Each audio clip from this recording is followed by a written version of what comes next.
Gout Gout, the fastest teenager on Earth. Hold that number in your mind for a moment, because by the end of this video, you are going to understand exactly what it means and why it changed the sport of sprinting forever. Let me start with a question. What if I told you that the greatest sprinter in human history, a man who held world records for nearly 2 decades, ran his fastest teenage time in 2004? What if I told you that time stood for 22 years, untouched, unbroken, regarded by the sport as essentially unreachable for a teenager? And what if I told you that on a single afternoon in April 2026, an 18-year-old kid from Queensland, Australia, the son of 2 refugees who had fled a civil war, didn't just break that record. He broke it by 26 hundredths of a second. In track and field, that is not a narrow margin. That is a statement. That is an era ending and a new one beginning in the space of less than 20 seconds. His name is Gout Gout, and this is his story. But before we get to the world record, I need you to understand something about Gout Gout that makes absolutely no sense on paper. He weighs 66 kilograms. At 1.83 meters tall, that makes him significantly lighter than almost every elite sprinter alive at that height. The conventional wisdom in sprinting is that speed at the top level requires serious muscle mass, heavy squats, power cleans, intense gym sessions building the kind of explosive strength that fires you off the blocks and carries you through the bend. Gout Gout does none of that. No heavy lifting. No conventional strength-building program. His coach, a woman named Diane Shepherd who first saw him run at a school sports carnival when he had never worn spikes a day in his life, runs a training program that most elite coaches would consider almost dangerously minimal. And biomechanists who have studied his race footage say they have never seen neuromuscular coordination like his in a teenager. His stride length is longer than Usain Bolt's was at peak. His Achilles tendon stores and releases energy like a precision spring, the most efficient analysts have ever measured in an athlete his age. So the question is not just how fast is Gout Gout. The question is, what is he? And here is the part that will stay with you long after this video ends. 6 months before he ran that world record, 6 months before the stadium erupted and the commentator's voice cracked and Usain Bolt called it seismic from Geneva, Switzerland, Gout Gout walked into a stadium of 10,000 people and lost. His rivals stood on the podium. The crowd went home talking about someone else. And that loss sat with him for months. What he did with it is the reason we are here today. To understand Gout Gout, you have to go back to a country he has never lived in and a war he was never born into. South Sudan. Civil War.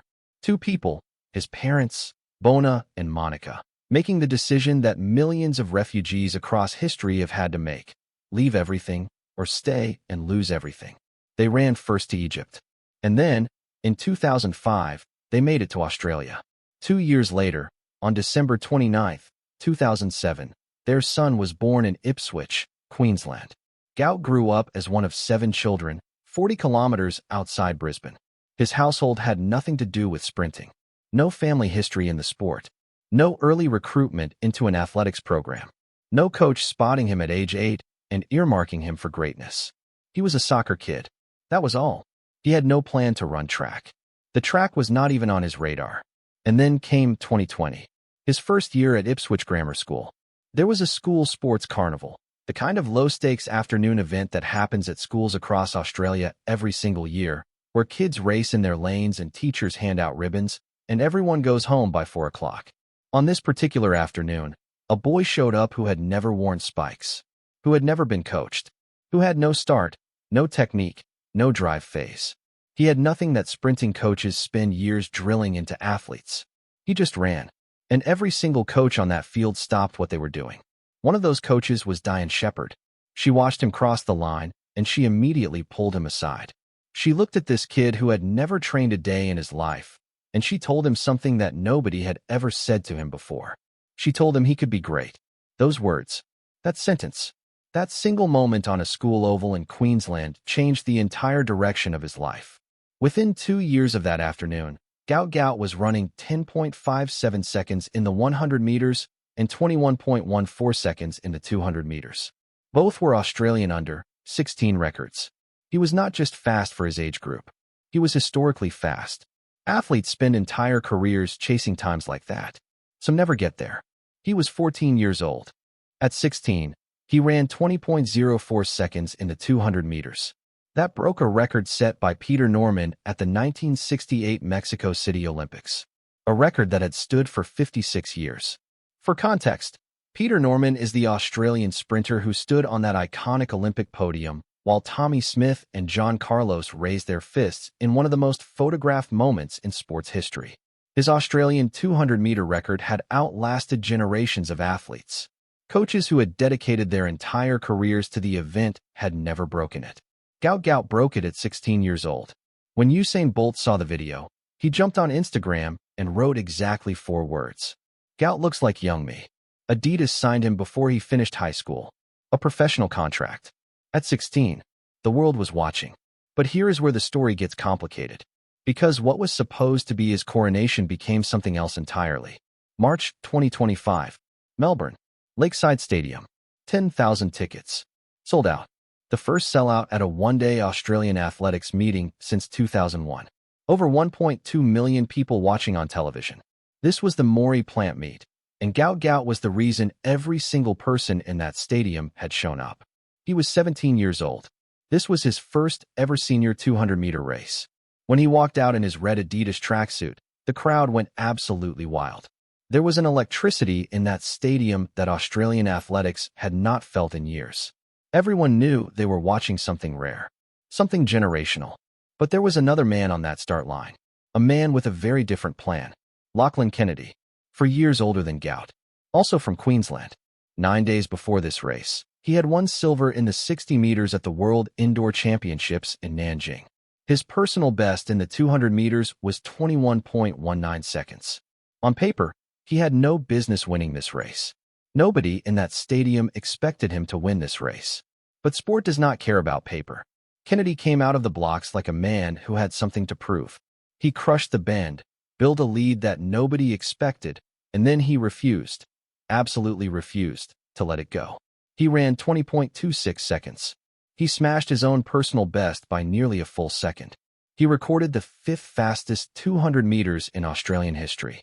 Gout Gout ran 20.30 seconds, 0.04 of a second behind. The width of a shoe. Gout walked across the finish line and looked at the scoreboard and understood what had just happened in front of 10,000 people and 1.2 million watching at home. He walked over to Kennedy and hugged him. No drama. No excuses. He stood in front of the cameras and he told reporters with complete composure, "That is what you live for. This environment, the hype, the people, the pressure. This is sport." Kennedy said afterwards, "I knew he was coming. My goal was just to hold him off. 5 more meters and he would have had me." The crowd went home talking about someone else. And Gout Gout took that home with him. He sat with it for months. What happened next is what separates Gout Gout from almost every other young athlete in this sport. He did not panic. He did not rush to change everything.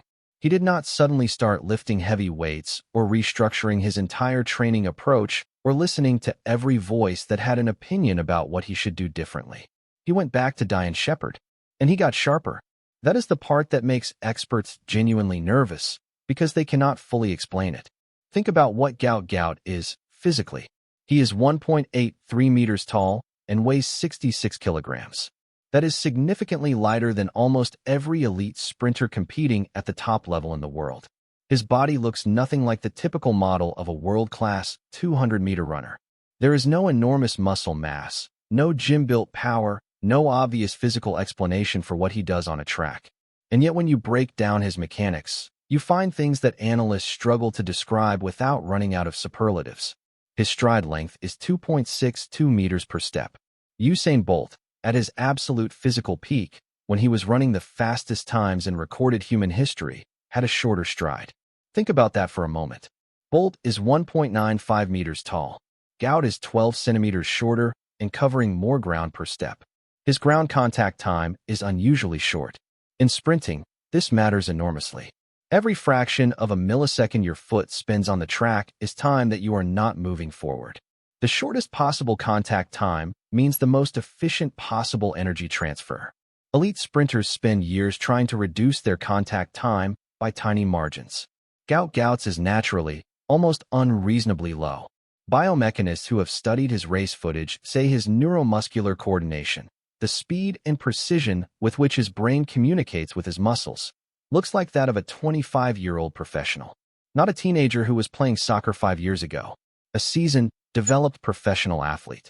In a teenager's body. And his Achilles tendon. This is the detail that makes analysts go quiet. It stores and releases energy on each stride like a precision-engineered spring. The efficiency they have measured in it may be the highest ever recorded in an athlete his age. That is not a product of training. That is not something Diane Shepherd built in him. That is something he was born with. Shepherd's program understands this. Her approach is almost countercultural in elite sprint coaching. No heavy lifting. Core stabilization only. Sprint drills. Block starts. Reaction work. Mobility sessions. Structured rest. She is not trying to build power into his body from the outside. She is protecting a system that is already extraordinary and letting it develop on its own. While the world waited for Gout Gout to become what they expected, the standard story of raw talent meeting hard work and emerging stronger, he was doing something quieter and more precise. He was getting sharper, less wasteful, more exact. And then, in February 2026, he gave the world a preview. It was a small club meet in Brisbane called the Dennehy Bird Smith Shield. No television cameras. No sellout crowd. No great occasion. Just a Saturday morning on a track with a small crowd and a timer. Gout Gout ran 10.00 seconds flat in the 100 meters. That tied the fastest legal 100 meters ever run by an Australian man on home soil. At a club meet. On a Saturday morning. With weeks still to spare before the main event. He was not announcing anything. He was not performing. He was just running. But if anyone was paying attention, the message was obvious. Lachlan Kennedy was paying attention. And he was not standing still either. He opened 2026 with a win at the Hobart Track Classic, running 20.46 seconds. His 100-meter personal best sits at 9.98 seconds, one of only a handful of Australians who have ever legally broken the 10-second barrier. He holds the Australian 60-meter record at 6.43 seconds. He ran on Australia's 4x 100-meter relay team at the 2024 Paris Olympics in front of the entire world. Kennedy is not a journeyman. He is not a footnote. He is a serious, world-class sprinter who has paid his dues at the highest level of the sport. Before the rematch, he told reporters directly, "I am confident I will be able to defend my title." And he meant it. He had every reason to mean it. He had beaten Gout Gout before. He had the experience of major championships. He had the results across multiple seasons. He had the age, the strength, the maturity. The older, more seasoned, more battle-hardened sprinter was ready. What he was not ready for was what Gout Gout had become in the months since Melbourne. April 12, 2026. Sydney Olympic Park Athletic Centre. The Australian Athletics Championships. Not the junior meet. The senior championships. Against grown men who had spent years building careers in this sport. Before the race, Gout Gout sat down and wrote one number in his notes. 19.75 seconds. He repeated it to himself every single day for a week. He did not write, "I want to run fast." He did not write, "I want to win." He wrote a specific number. He visualized it. He spoke it out loud. He made it feel like something that had already happened before he ever left the warm-up track. When the gun fired, he drove out of the blocks hard and stayed low through the acceleration phase, compact and controlled, the way Shepherd had drilled into him. He came off the bend and opened up completely down the straight. Aidan Murphy, one of Australia's most promising young sprinters, was right there with him, pushing through the curve with everything he had. Murphy ran 19.88 seconds. Under 20 seconds.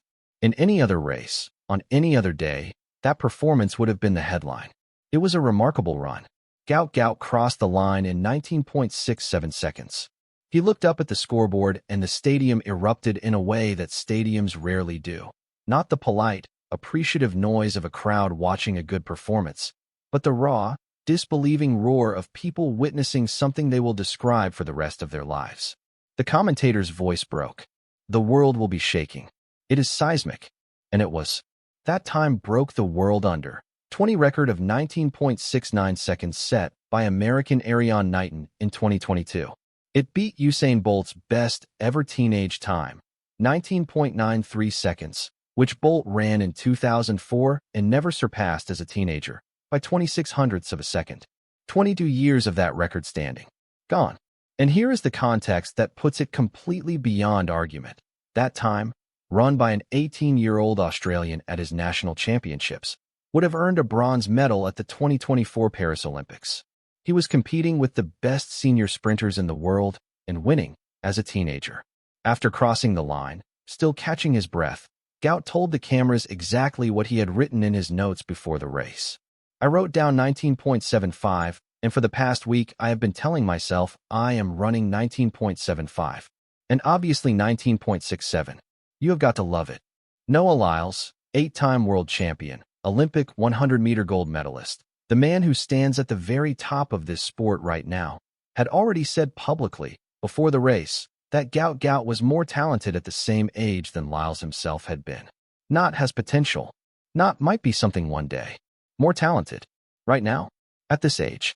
In the present tense. And then came the voice that carries a weight no other voice in this sport can carry. Usain Bolt, watching from Geneva, Switzerland, spoke to CNN. And what he said was not pure celebration. It was something more considered.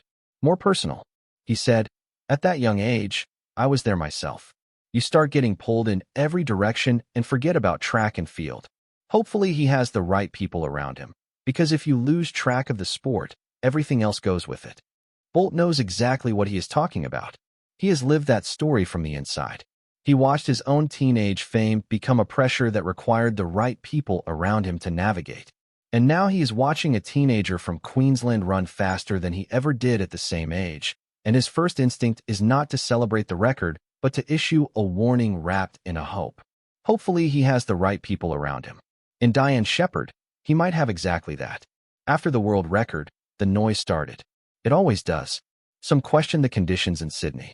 Whispers about wind readings, about the track surface, about timing precision. The quiet, persistent dismissals that follow every extraordinary performance. Because it is always easier to find a reason to doubt than to accept that you are watching something genuinely new. Gout Gout heard every word. 6 days later, he showed up at the Brisbane Junior Championships, in front of his home crowd, and won the 100-meter final without ceremony or drama. No hesitation. No distraction. Just running. He said afterwards, "There are always going to be critics. If you have critics, it means you are doing something right." Let's come back to where we started. Gout Gout walked into a stadium of 10,000 people and lost. His rivals stood on the podium. The crowd went home talking about someone else. That loss sat with him for months. And he did not waste a single day of it. His parents ran from a civil war in South Sudan, so their children could have a life. They could not have imagined, could not have written the story if they tried, that one of those children would one day run faster than any teenager in the recorded history of human speed. He is 18 years old. He is not peaked. Diane Shepherd is still protecting a body that is still developing. The records he will chase in the years ahead, as a senior athlete, as a fully developed sprinter, are not yet written. Before the race, he wrote 19.75 in his notes. He ran 19.67. That gap, the distance between what you plan and what you actually become, is where greatness lives. And Gout Gout is just getting started.